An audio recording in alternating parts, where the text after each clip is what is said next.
Elias Walker leaned into the gale, breath coming in short bursts, the lantern in his hand flickering like a dying heart. The storm clawed at the mountains like a beast, hurling snow and wind against everything that dared to stand. The forest around him howled, branches snapping, trees moaning under the weight of the blizzard. Somewhere behind him, something moved. A low, guttural sound rolled through the dark, half growl, half plea. He froze. Out there, in the white void, a pair of eyes gleamed. Amber, desperate, alive. A wolf, massive and trembling, stepped forward, and in its jaws hung a limp shape. A pup. Elias's heartbeat thundered in his ears. The wolf wasn't hunting. It was asking. Hope you enjoyed this story. Leave a like and share your thoughts in the comments. We'd love to hear where you're watching from. Now, let's continue with the story. Snow stung his face as he took a step closer, the storm swallowing every sound but the pounding of his boots. Elias knew these woods. They had been his companions for more than 40 years. He had tracked elk through these ridges, buried his traps in this frozen ground, and scattered the ashes of his wife near the frozen creek below. But never, not once, had the mountain sent him a messenger like this. The wolf stood its ground, ribs showing beneath its wet fur, eyes burning with something ancient and imploring. Between them, the pup whimpered weakly. Elias hesitated. Every instinct told him to turn back, to survive. Yet something deeper, something human, took hold. He crouched slowly, his voice almost lost to the wind. It's all right. I'm not here to hurt you. For a long moment, neither moved. Then the wolf lowered its head, set the pup in the snow, and stepped back, one slow step at a time, until the storm swallowed it whole. Elias looked down. The tiny creature barely breathed, its fur matted with blood and ice. He exhaled, shaking his head. Lord help me, he muttered, wrapping the pup in his coat. The walk back to his cabin was a battle against nature itself. Snow rose to his knees. The wind bit through his jacket like knives. The lantern died halfway home, leaving him to stumble through a world made only of white and shadow. When he finally reached the door, his fingers were too numb to grip the handle. He kicked it open, stumbled inside, and collapsed beside the old wood stove. For several seconds, he just sat there, lungs burning, heart racing. The pup in his coat let out a faint cry, a spark of life refusing to go out. Elias blinked, realizing that the creature's tiny heartbeat thudded against his chest. That sound pulled him back from exhaustion. He set it on a pile of blankets near the fire and rubbed its sides with trembling hands. The cabin was small, cluttered with the ghosts of another life. On the mantel hung a photograph of a woman with kind eyes, Mary, his late wife. Her smile seemed to flicker in the glow of the fire. Elias felt the sting in his throat. The loneliness of years came crashing down like another kind of storm. You'd have known what to do, Mary, he whispered. You always did. He found an old metal cup, filled it with melted snow, and warmed it near the fire. Bit by bit, he coaxed the pup to drink. Its eyes fluttered open, gray-blue like morning frost. The sight made Elias's chest ache. You're a fighter, he murmured, voice rough. Guess we both are. Outside, the wind screamed against the walls. The storm wasn't easing. It was deepening, pressing down like a living thing. Elias piled wood into the stove, feeling the heat creep into the room. The pup stirred again, its breathing steadier now. For the first time in years, there was another heartbeat in the house besides his own. Hours passed. The fire painted the walls in shades of amber and gold. Every so often, Elias would glance toward the window, half expecting the wolf to return. The thought unsettled him, part fear, part wonder. What kind of creature leaves its young with a man?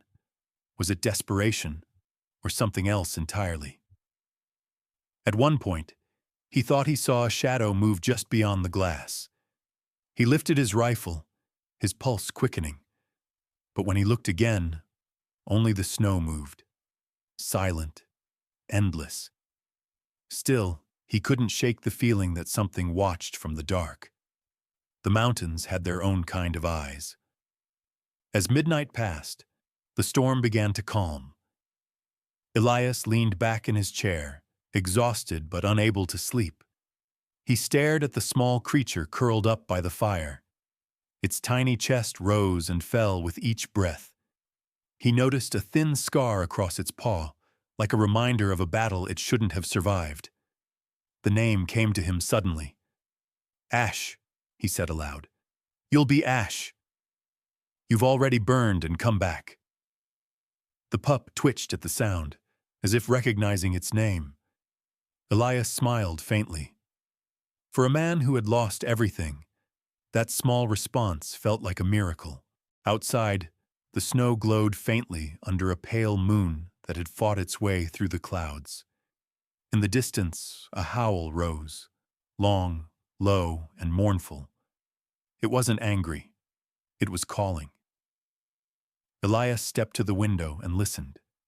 The sound carried across the valley, echoing off the pines, vibrating through his chest. Somewhere out there, the mother waited, trusting him with her world. He stood there a long time, the warmth of the fire at his back, the cold glass under his fingers. For the first time in years, he didn't feel completely alone. The storm had taken much, but it had also delivered something unexpected, something sacred. When dawn came, the snow outside lay untouched and silent, a new world built overnight. The wolf's tracks had vanished, erased by the wind. Elias looked at Ash, now sleeping peacefully, and whispered, "Looks like it's just you and me now." He didn't yet know that this act of kindness, born from a storm and silence, would echo through his life, and through the mountains themselves, for years to come. But for that morning, it was enough. The sky was clearing, the fire was still alive, and under the blanket by the hearth, the heart of a wild thing beat in rhythm with his own. Morning crept into the cabin like a soft hand, laying pale light across the floorboards and the heap of blankets near the stove. Ash slept there, curled like a comma beside a red enamel kettle that whispered steam. Elias woke to the quiet, and for a moment forgot there was anyone else breathing under his roof. Then the pup shifted, a small sound caught between a sigh and a whimper, and he remembered the storm, the eyes in the snow, the weight of a life he'd carried through the night. He stirred the coals, coaxed them to a brighter orange, and added 2 split pieces of pine. Resin burned sweetly. The air warmed.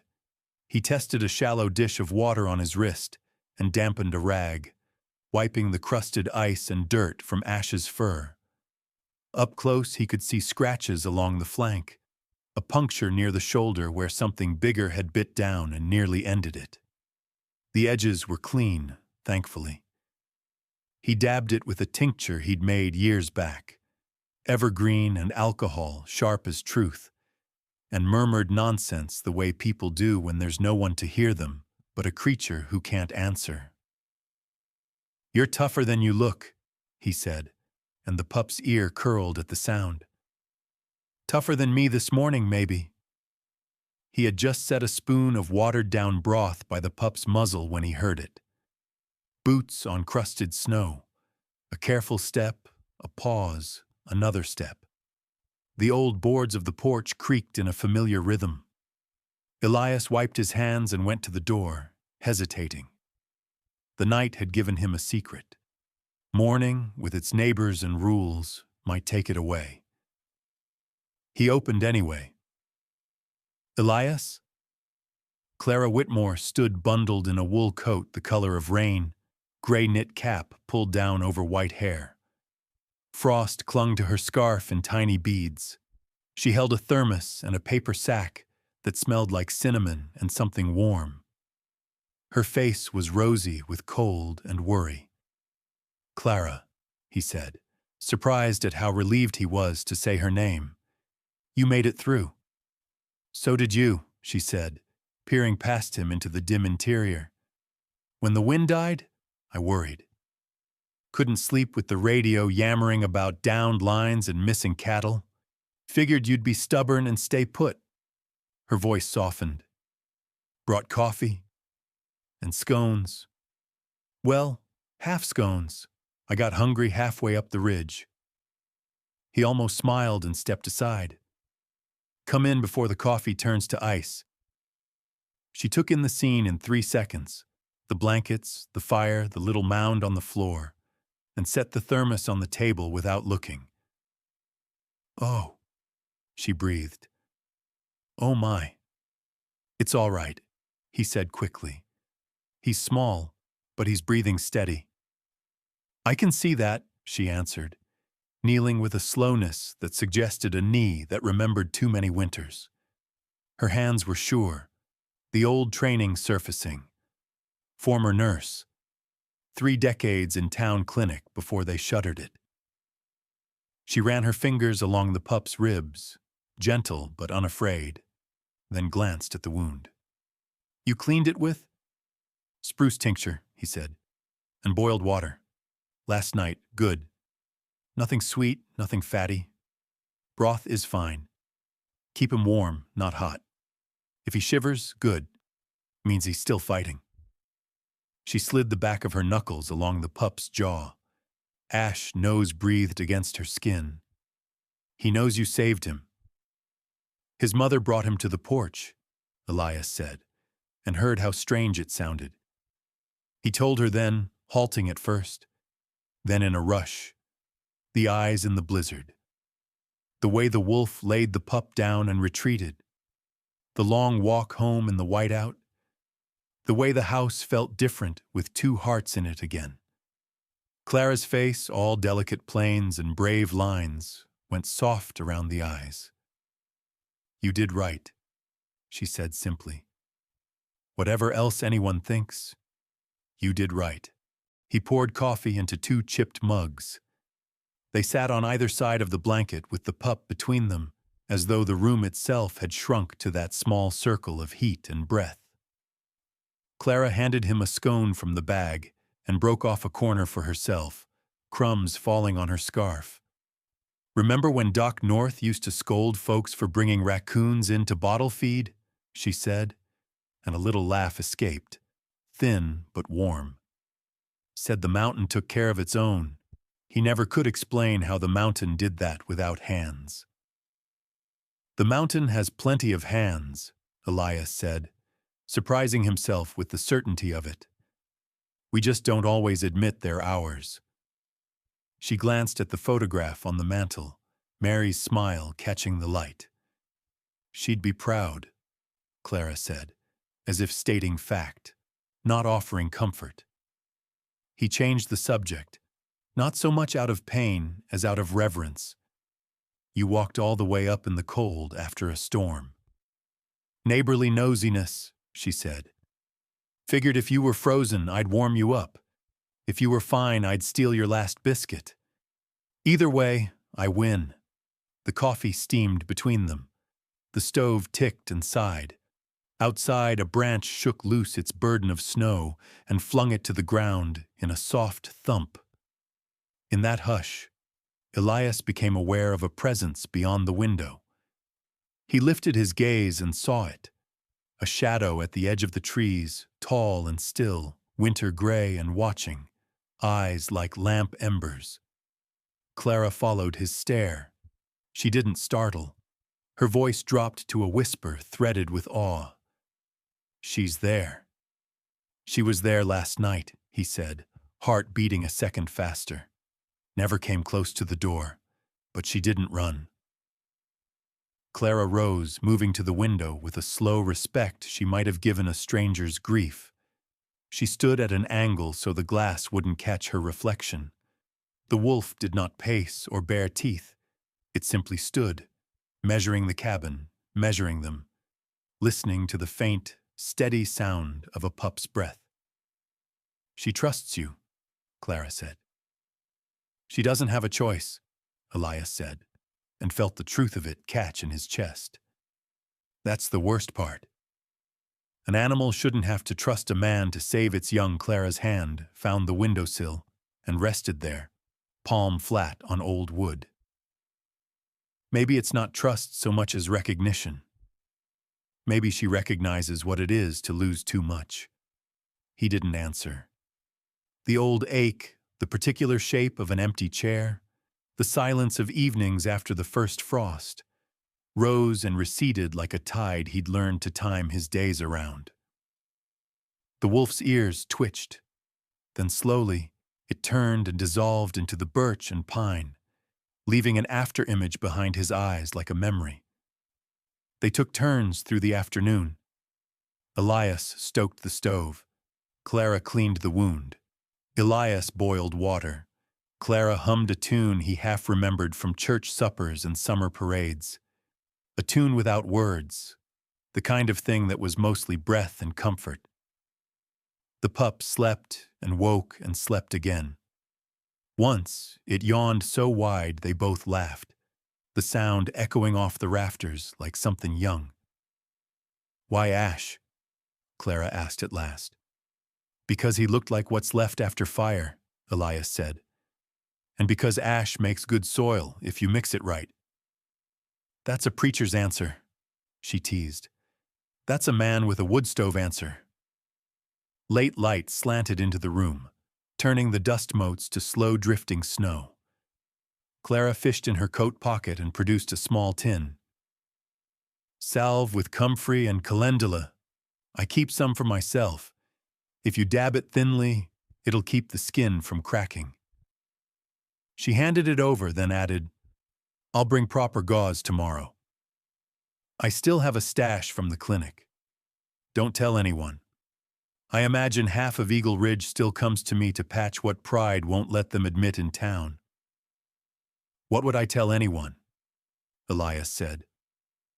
"I had coffee with a neighbor and told her my stove has opinions about pine knots." She angled him a look over the rim of her mug, equal parts fondness and warning. "You know what I mean." He did. The town was small, its stories smaller. A man alone with a wolf pup was a recipe for talk. It would reach the diner by noon and the hardware store by dusk. Men who believed the mountain owed them elk and quiet would grumble about predators. Someone would mention children waiting at bus stops, even though there hadn't been a bus route out this far in 10 years. Fear didn't need facts. It only needed a stage. As if summoned by the thought of outside eyes, they heard a distant engine, low, steady, official. Clara set her cup down. Elias stood. The motor cut. A door opened and closed. Then boots. Not Clara's careful tread, but something heavier, more certain, approached the porch. A knock sounded, 3 firm raps that made the window pane tremble. Clara glanced at Elias. "Do you want me to—" He shook his head. "We're not hiding." He opened the door to pale evening, and Deputy Frank Moore, hat dusted with frost, jaw blue with cold, and the kind of stubbornness that could keep a man upright far past reason. Frank's gaze swept the interior, ticking off details the way lawmen did. Fire hot, 2 mugs, woman by the window, blankets on the floor. He stopped at the curl of gray fur and stilled. "You keeping pets now, Elias?" Frank asked. His voice wasn't unkind, but it was not kind either. It had the grain of a man who'd had to clean up too many messes he didn't make. "Found him after the storm," Elias said. "He won't be staying." Clara stepped forward, calm as a ledger. "He's injured, Frank. We're treating him." When he's ready, he'll go back to the wild. Frank's jaw worked, the muscle feathering. Wild has been coming too close. 3 reports this month. Cows torn up, dogs gone missing. Folks are edgy. He tipped his hat toward Ash. That isn't helping. An injured pup didn't kill cattle, Clara said softly. Fear did that arithmetic. Frank looked from her to Elias and back again, his gaze pausing at Mary's photograph, as if trying to remember the old equations of this cabin. I'm not here to be the villain, he said finally.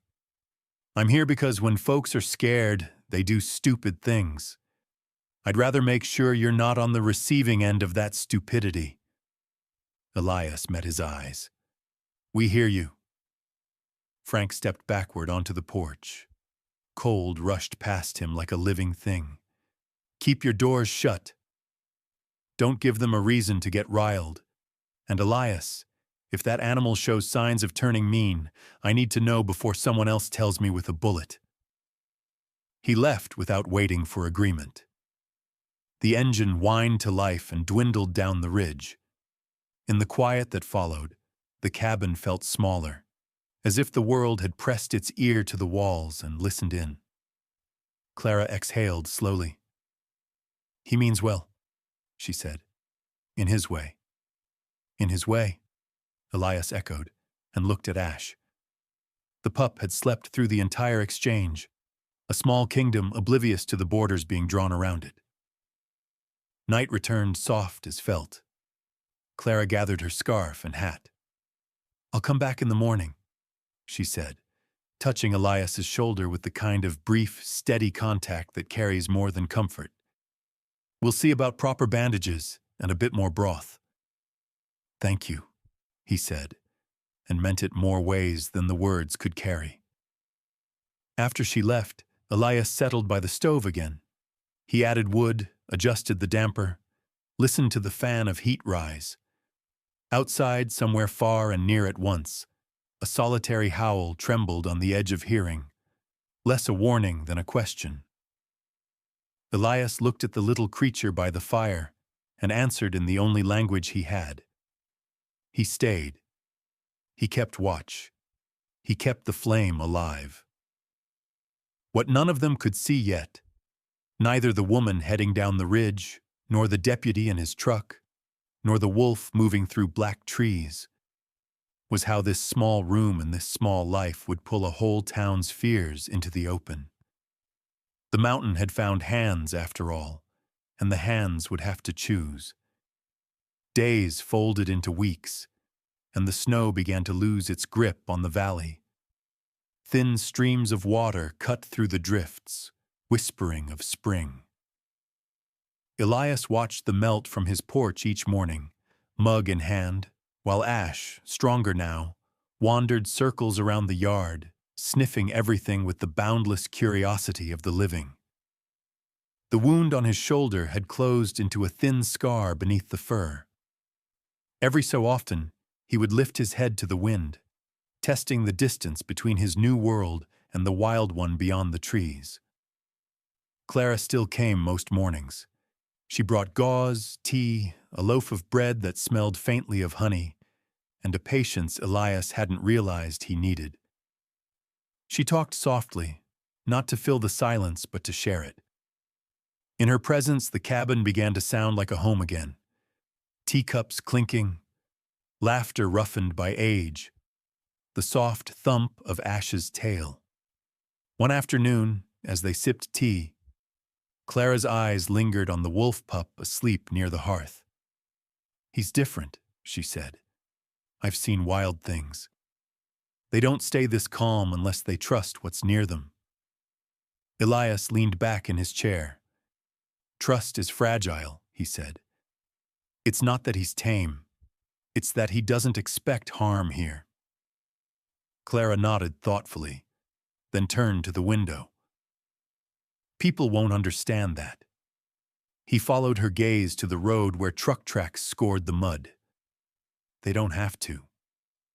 But as if summoned by those words, the crunch of tires on gravel broke the calm. A truck rolled up to the porch. Dark green, dust-streaked, the county seal painted on the door. Deputy Frank Moore climbed out, broad-shouldered, hat pulled low against the sun. Clara sighed. "You could have jinxed us." Elias opened the door before Frank could knock. "Afternoon," the deputy said, eyes scanning the yard. "Mind if I step in?" Elias hesitated. "You're already halfway there." Frank stepped across the threshold, his boots leaving wet prints on the floor. The smell of pine smoke and brewed tea softened the edge of his presence, but not by much. His gaze found Ash instantly. The pup lifted its head, ears twitching, unafraid. "So it's still here," Frank said. "He's still here," Elias corrected quietly. The deputy removed his gloves and turned them over in his hands. "Elias, I've got a job to do. Folks down the ridge found 2 calves dead yesterday, torn up bad. They're saying wolves." "And you believe them?" Clara asked, not unkindly, but with enough weight to make him pause. "I believe what I saw," Frank replied. "Tracks in the mud, big ones. We've got a pack moving close again. Maybe the same one this little fella came from."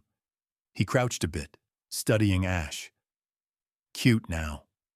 But in a year?" "In a year he won't be here," Elias said.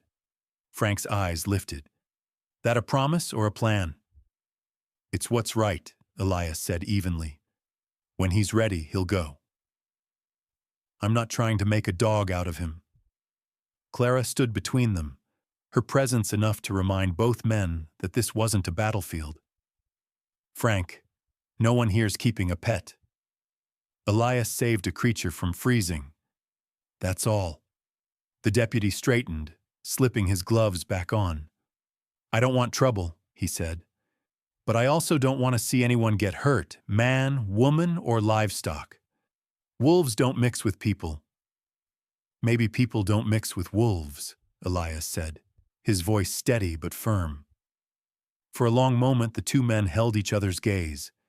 It wasn't hostility, more like an argument neither could win. Finally, Frank tipped his hat. "Be careful, Elias. The world doesn't make room for things that don't fit." When the truck left, silence settled again. Clara exhaled slowly. "He's afraid," she said. "That's all it ever is." Elias nodded.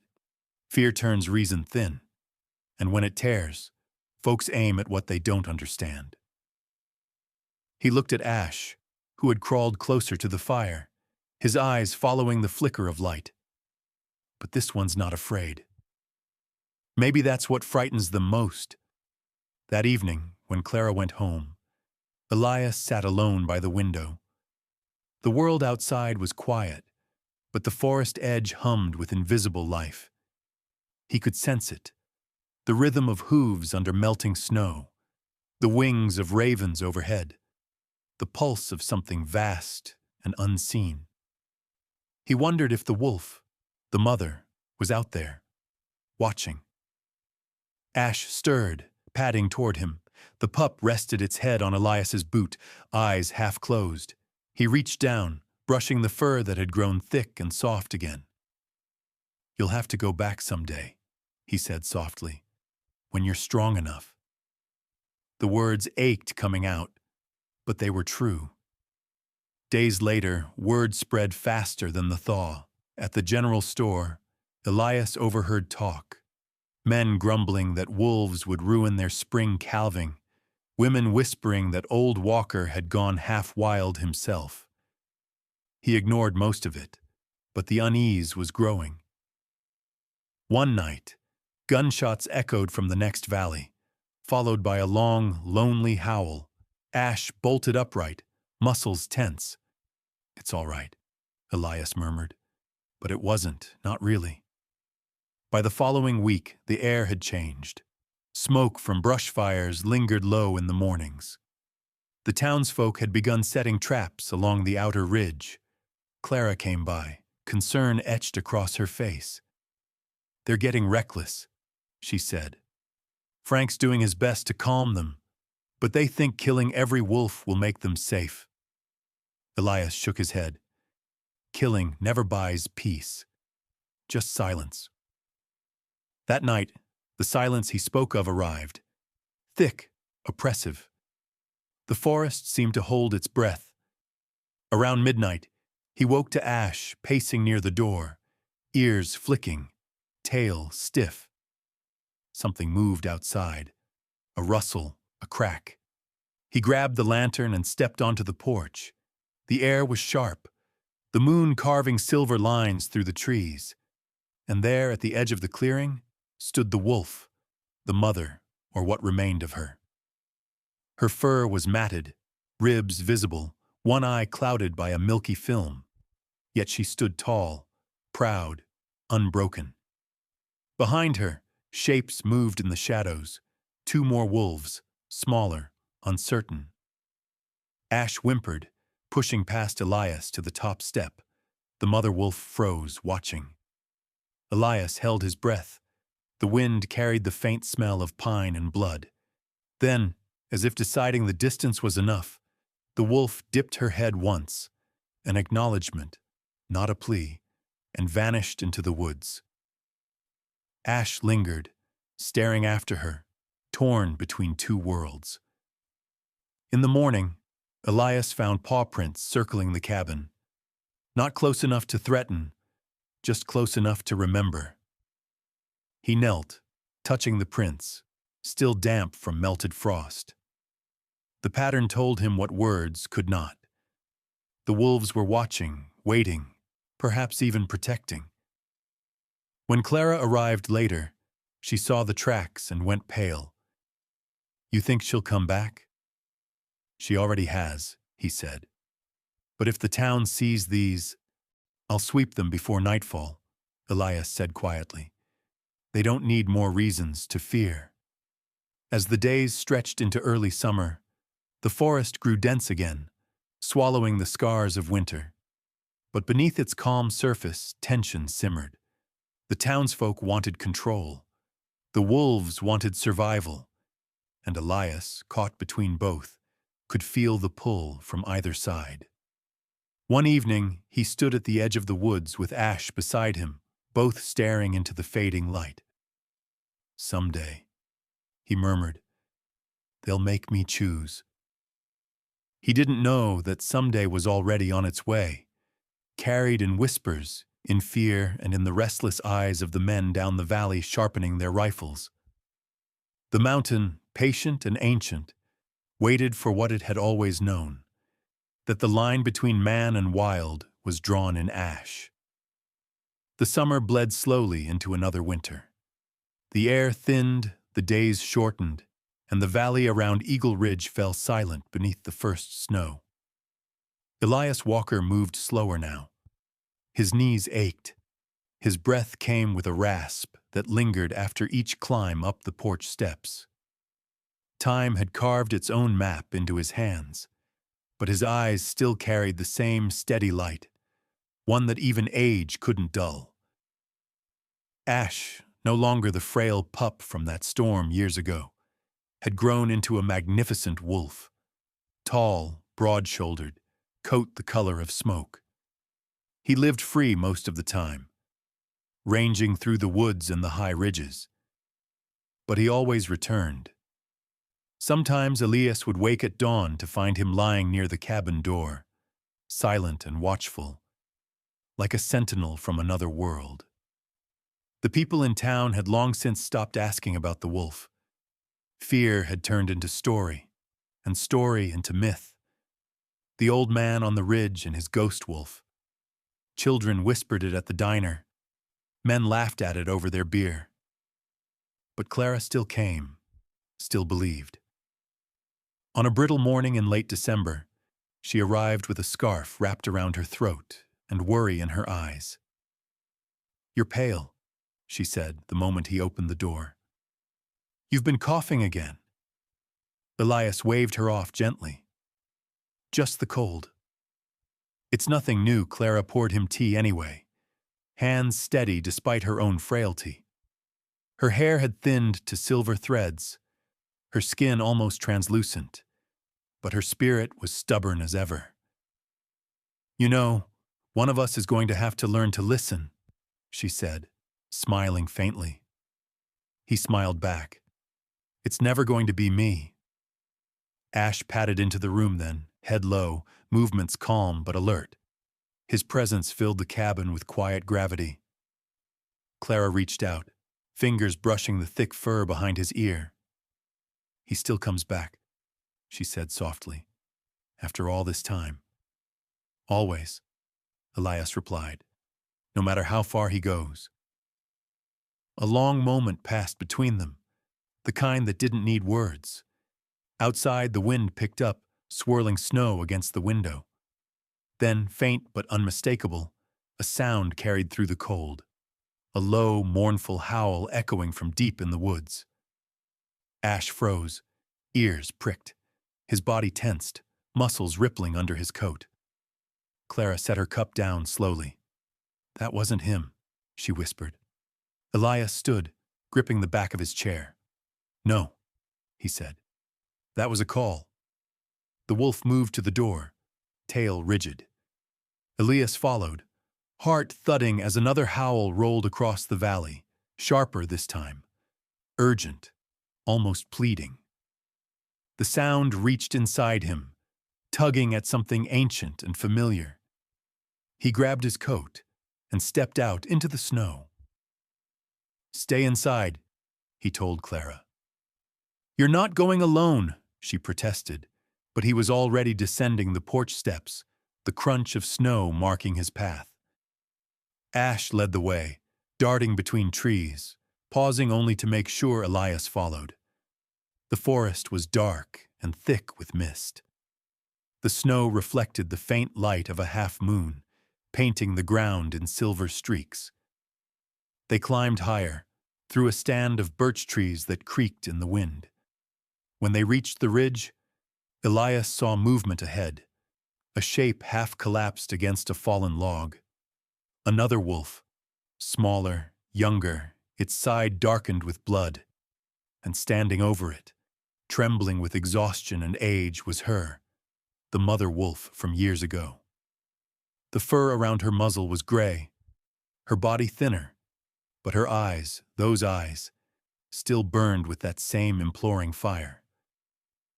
Elias stopped a few yards away, chest heavy with disbelief. He whispered, "It's her." Ash trotted forward, sniffing the wounded pup. The old wolf didn't snarl. Instead, she lowered her head, as if recognizing him, as if the years between them had been a single breath. Elias felt the world narrow until only this moment existed. The snow, the firelight from his lantern, the circle of life closing before his eyes. He knelt in the snow. "It's all right," he said softly, the same words he had spoken years ago. "I'll help." The old wolf backed away, leaving the pup between them. Elias lifted the small body into his arms. The fur was warm but sticky with blood, the heartbeat faint. "Come on now," he muttered. "Stay with me." He turned to leave, but before he could move, the mother wolf stepped closer, until she stood only a few feet away. Their eyes met, man and beast, memory and mirror. For a moment, Elias saw everything they had shared. The night of the storm, the fragile life he had cradled, the years of watching the mountains together. Then she lowered her head once more and vanished into the trees. By the time Elias reached the cabin, Clara had the fire roaring. She didn't ask questions. She simply began clearing the table, laying down old towels and bandages. "Set him here," she said. Ash stood by the door, silent, watchful. The wounded pup whimpered weakly as Elias placed it on the table. Clara worked quickly, cutting away the blood-matted fur, washing the wound with warm water and herbs. The smell of pine filled the room again, the same scent that had marked another winter long ago. Hours passed. Outside, the storm gathered strength, pressing against the cabin walls like a living thing. Inside, life hung by a thread, measured by shallow breaths and the steady rhythm of Clara's hands. At last, the pup's breathing evened out. Elias slumped in his chair, exhaustion carving deep lines across his face. Clara tied the final bandage and straightened. "He's stable," she whispered. He nodded slowly. "She brought him," he said, voice hoarse. "Just like before." Clara sat beside him. "And she trusted you again?"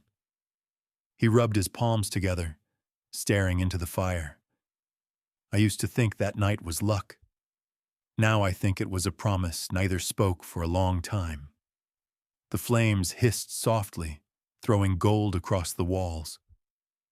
Ash lay near the hearth, his yellow eyes reflecting the firelight.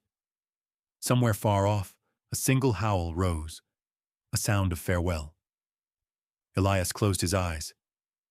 "She's gone," he said quietly. "I could feel it." Clara reached for his hand, gripping it with surprising strength. "Then her legacy's here. You saved it." When dawn came, the snow had stopped. The world outside glowed blue and white beneath a sky scrubbed clean by wind. The small wolf stirred, its breathing stronger, its body warm beneath the blankets. Elias smiled faintly, feeling something he hadn't felt in years: hope, fragile but alive. Later that morning, a truck engine rumbled up the hill. Elias stiffened. Clara peered through the window. "Frank," she said. "He must have seen the lights." The deputy stepped out, brushing snow from his coat, and knocked once before entering.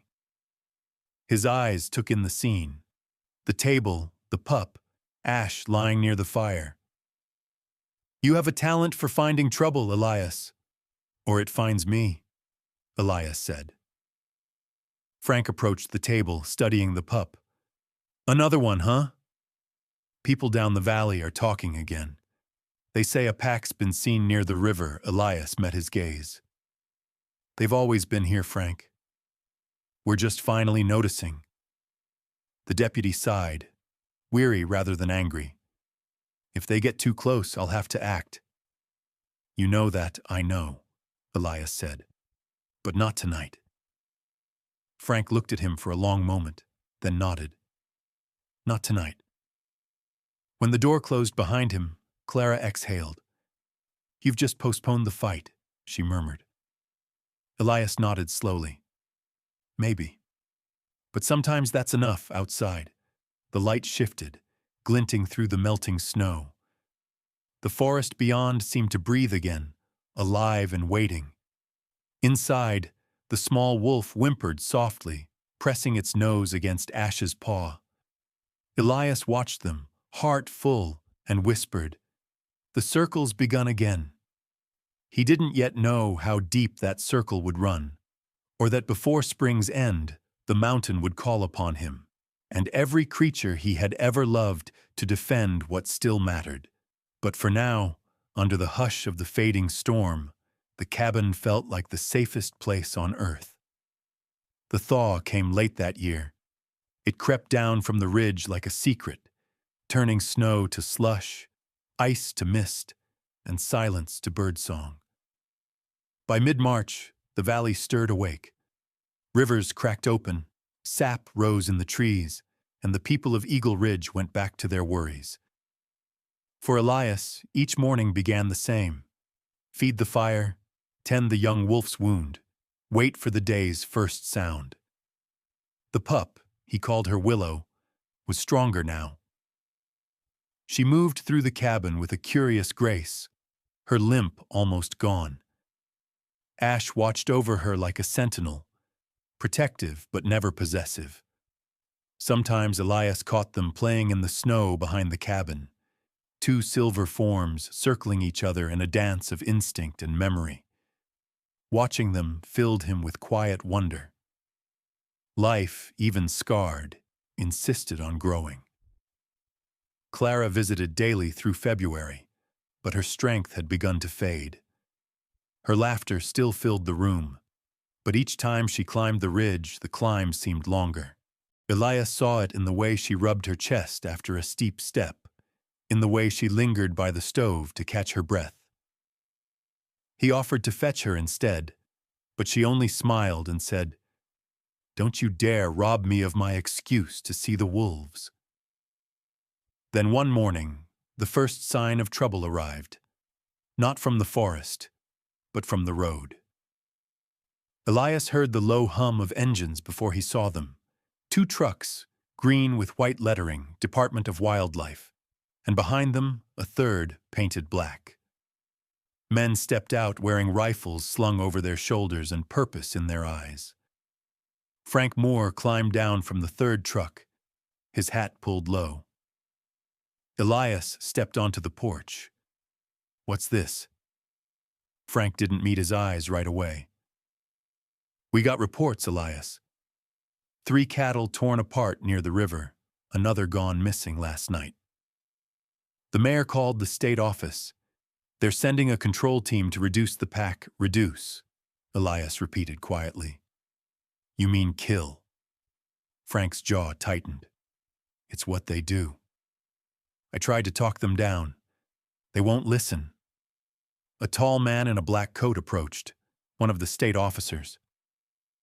"We've got a cluster of dens in this valley," he said briskly. "You've seen the signs. It's time to thin them out before calving season." His gaze drifted past Elias to the cabin door, to where Ash's outline moved behind the window. "That one of them?" Elias's heart slammed against his ribs. "No. He's mine, yours?" The man smirked. "Wolves don't belong to anyone." Elias took a step forward. "He's not part of your hunt." The officer didn't flinch. "Then keep him leashed, old man. You get between us and the pack, you'll regret it." He turned back to his men. "We move at dusk." The trucks rumbled off, leaving the yard scarred with tire marks and the air thick with diesel and dread. Elias stood there long after the sound faded, hands trembling. Clara arrived later that afternoon, breathless, face pale from the climb. "I heard," she said, before he could speak. "Half the town's talking about it. They say the pack's gotten dangerous. They haven't seen danger," Elias said. "They've only imagined it." She gripped his sleeve. "What will you do?" "What I've always done," he said. "Protect what's alive." That night the forest glowed faintly under a half-moon. Elias built the fire high and waited. Ash paced near the door, restless, ears twitching at sounds beyond human reach. Willow whimpered by the hearth, pressing closer to the warmth. Outside, a single gunshot cracked the silence. Ash froze. His head snapped toward the sound, and before Elias could stop him, he was gone. Through the door, into the dark. "Ash!" Elias shouted, stumbling after him, but the forest swallowed the name. The gunfire echoed again, 2, 3 shots, followed by distant shouting. Clara, hearing it from inside, ran to the doorway. "Elias, you can't—" But he was already gone, lantern in hand, boots crunching through the snow. The woods were chaos, men shouting, dogs barking, the mechanical click of rifles. Elias pushed through branches, the cold air slicing his lungs. He saw light ahead, a beam of flashlights cutting through the fog. When he reached the clearing, he stopped dead. Ash stood in the open, fur bristling, teeth bared, not attacking, but blocking the path. Behind him, in the shadows, the faint glint of many eyes watched. The pack. Wolves of all sizes and shades, silent but not retreating. One of the hunters lifted his rifle. "Move!" he barked. Elias stepped forward. "Don't shoot!" The hunter swung the gun toward him. "Sir, get back!" Frank appeared then, shouting, "Hold your fire!" But the panic had already taken root. One of the younger men fired, a deafening crack that shattered the night. The bullet struck the snow near Ash's feet, missing by inches. The wolf's snarl ripped through the air like thunder. Then the forest answered. Dozens of howls erupted from every side, merging into a sound older than language. The hunters froze, surrounded. Shadows moved between trees, fast and silent. The wolves didn't attack, not yet, but their presence was overwhelming, a living wall of fury and defense. Frank turned to Elias. "Call him off." "I can't," Elias said, voice steady despite the tremor in his hands. "He's not mine to command." Ash lifted his head, eyes burning gold. For a moment, man and wolf met in silent understanding. Then, with a slow, deliberate motion, Ash stepped aside, revealing the wounded mother wolf's offspring, Willow, limping into the open. The men lowered their guns, uncertain. The sight of the small wolf broke through their fear. She hobbled toward Elias, pressing against his leg, trembling but alive. Frank looked around, realization dawning. "They weren't hunting," he said. "They were protecting the den." The hunter's leader cursed under his breath. "We're pulling out," he said quickly. "This isn't worth the mess." He signaled his men, and one by one they backed away, flashlights bobbing like stars swallowed by mist. Within minutes, the woods fell silent again. Elias stood in the clearing, breath clouding the air, surrounded by wolves who no longer seemed like monsters. Ash approached him, nose brushing his sleeve, eyes soft. "You saved them," Elias whispered. Frank exhaled shakily. "You just made yourself a legend, old man." "Not me," Elias said. "Him." He looked at Ash, then at the faint line of dawn edging the trees. "And maybe her," he added, glancing down at Willow. They made their way back to the cabin in silence. Clara met them at the door, tears streaking her face. "Thank God," she said, pulling Elias inside. She knelt beside Willow, checking her wound, then looked up at him. "What happened?" "Men fired," Elias said. "Wolves answered. No one died." Clara smiled weakly. "Then maybe they'll think twice before firing again." Elias looked toward the forest, where the last shadows of the pack faded into the morning fog.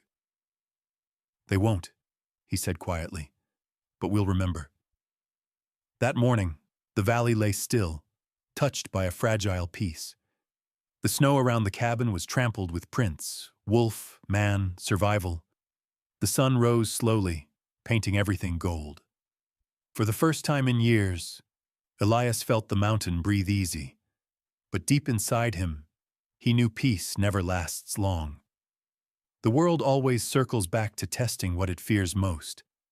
And soon, another test would come, one that neither wolves nor men could outrun.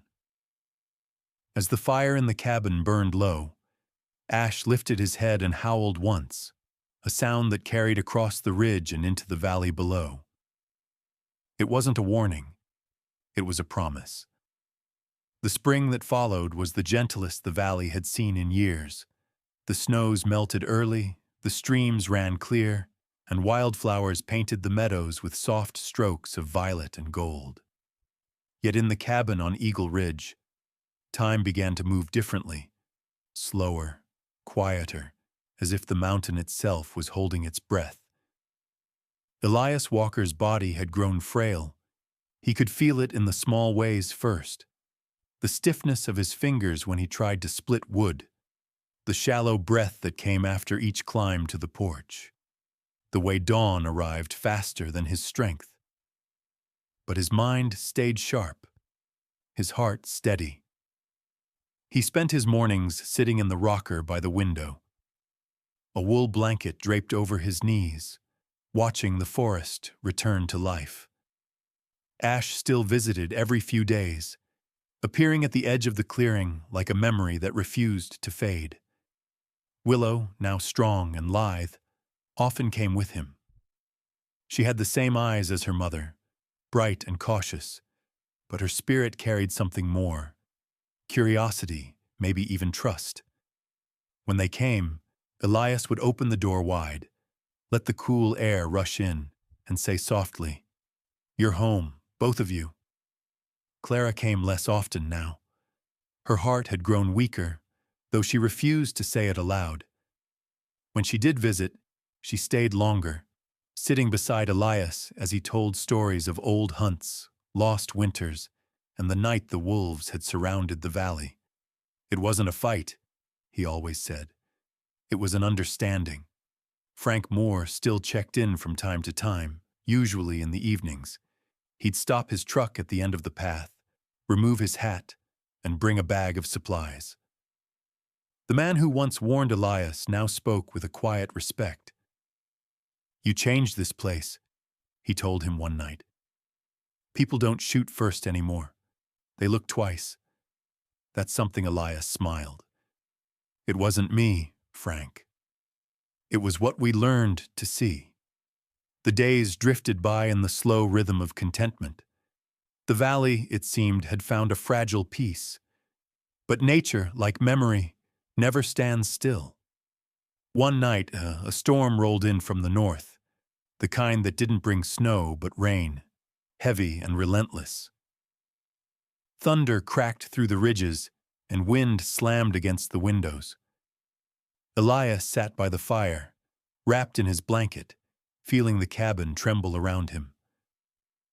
He thought of that first storm years ago, the night when everything began. The night a wolf had come out of the dark, carrying life in its jaws instead of death. He stood slowly, his bones protesting, and moved to the door. He opened it just enough to let the scent of rain sweep in.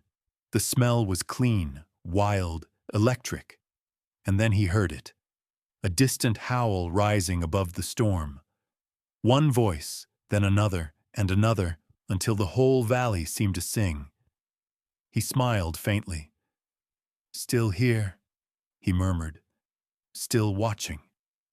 The next morning, Clara found the door slightly ajar. The storm had passed, leaving the world washed and bright. Inside, Elias sat in his chair by the fire, his hands resting on the blanket, his eyes closed, face peaceful. The fire had burned low, embers glowing soft and steady. He looked as if he had simply drifted into sleep, and perhaps he had. Clara knelt beside him, tears slipping silently down her cheeks. "Rest easy, my friend," she whispered. "You kept your promise." Frank came later that afternoon with the doctor. They carried Elias outside and laid him beneath the great oak behind the cabin, where the mountain opened wide to the horizon. Frank removed his hat and stood beside Clara as she spoke a few quiet words. There was no sermon, no crowd, just wind through the grass and the faint rustle of wings overhead. When they left, the valley grew still again. But as dusk settled, movement stirred at the tree line. Ash appeared first, stepping into the clearing with Willow close behind. They moved without sound, their paws sinking into the soft earth. The great wolf stopped beside the grave and lowered his head. For a long time, neither moved. Then Ash let out a single, low howl, deep and resonant, filled with something that sounded like gratitude. Willow echoed him, her smaller voice weaving through his, carrying it into the twilight. From across the ridge, more howls answered. One by one, they rose and fell until the air itself seemed to vibrate. The entire valley listened as the pack sang to the man who had once saved one of their own. When the last echoes faded, Ash turned toward the forest. But before he left, he did something he had never done before. He pressed his muzzle gently to the wooden cross at the head of the grave. Then he and Willow slipped back into the trees, disappearing like spirits into the mist. Days turned to weeks. The cabin stood empty but not forgotten. Hikers who passed through the valley sometimes claimed they heard howls there at sunset.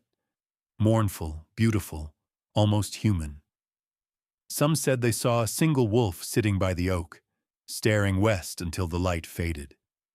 Years later, when the town placed a small plaque near the path, it read, Elias Walker, 1932 to 2023. He taught us that kindness is a circle, not a line.